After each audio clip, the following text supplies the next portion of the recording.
ಲಿಂಗಸೂರು ತಾಲೂಕಿನ ಖಾನಾಪುರ ಹಟ್ಟಿಯ ನಾಗರಹಾಳ ರಸ್ತೆ ಪಕ್ಕದಲ್ಲಿರುವ ಆರಾಧ್ಯ ದೈವ ಶ್ರೀ ಸಂಗಮೇಶ್ವರ ಜಾತ್ರಾ ಮಹೋತ್ಸವ ಶ್ರಾವಣ ಮಾಸದ ಮೊದಲನೇ ಸೋಮವಾರ ಸಂಭ್ರಮದಿಂದ ಜರುಗಿತು.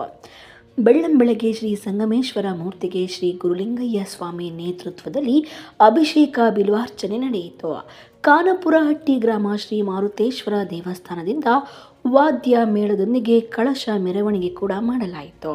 ದೇವಸ್ಥಾನಕ್ಕೆ ಕಳಶಾರೋಹಣ ನಂತರ ಭಕ್ತರಿಗೆ ಮಹಾಪ್ರಸಾದವನ್ನು ನೆರವೇರಿಸಲಾಯಿತು. ಇದೇ ವೇಳೆ ಅನೇಕರು ಧಾರ್ಮಿಕ ಪೂಜೆ ಹರಕೆಯನ್ನು ಸಲ್ಲಿಸಿದರು. ಈ ಸಂದರ್ಭದಲ್ಲಿ ವಿಧಾನ ಪರಿಷತ್ ಸದಸ್ಯ ಶರಣಗೌಡ ಬಯ್ಯಾಪುರ, ಸಿದ್ದನಗೌಡ ಬಯ್ಯಾಪುರ, ನಾಗನಗೌಡ, ಅಶೋಕಗೌಡ ಆದಾಪುರ, ನಾಗಲಾಪುರ ಕೃಷಿ ಪತ್ತಿನ ಸಹಕಾರ ಸಂಘದ ಅಧ್ಯಕ್ಷರು ಶರಣ ಬಸವರಾಜ ವ್ಯಾಕರಣಾಳ, ನಾಗನಗೌಡ ತುರಡಗಿ, ರಾಘವೇಂದ್ರ ದೇಶಪಾಂಡೆ, ಸತೀಶ್ ಬೋವಿ, ಬಸವರಾಜಗೌಡ ಗಾಣೇಕಲ್, ಮಲ್ಲನಗೌಡ ವೀರನಗೌಡ ಆರ್ಮಿ ಮತ್ತು ಅಭಿಷೇಕಗೌಡ ಬಯ್ಯಾಪುರ, ಸುರೇಶ್ ಶೆಟ್ಟಿ, ಹನುಮನಗೌಡ, ಜೋಸೆಫ್ ಇರ್ಲಾ, ಕೇಶವ ರೆಡ್ಡಿ, ಜ್ಞಾನಗೌಡ ನಾಗಲಾಪುರ, ಎಲ್ಟಿ ನಾಯ್ಕ್, ಲಕ್ಷ್ಮಣ ರಾಠೋಡ್ ಹಾಗೂ ಶಂಕರಪ್ಪ ಮೇಗೂರು, ಹನುಮಂತ ತೊಂಡಿಹಳ್ಳ, ಅಮರಪ್ಪ ಬೆಂಡೋಣಿ ಸೇರಿದಂತೆ ಅನೇಕರು ಉಪಸ್ಥಿತರಿದ್ದರು.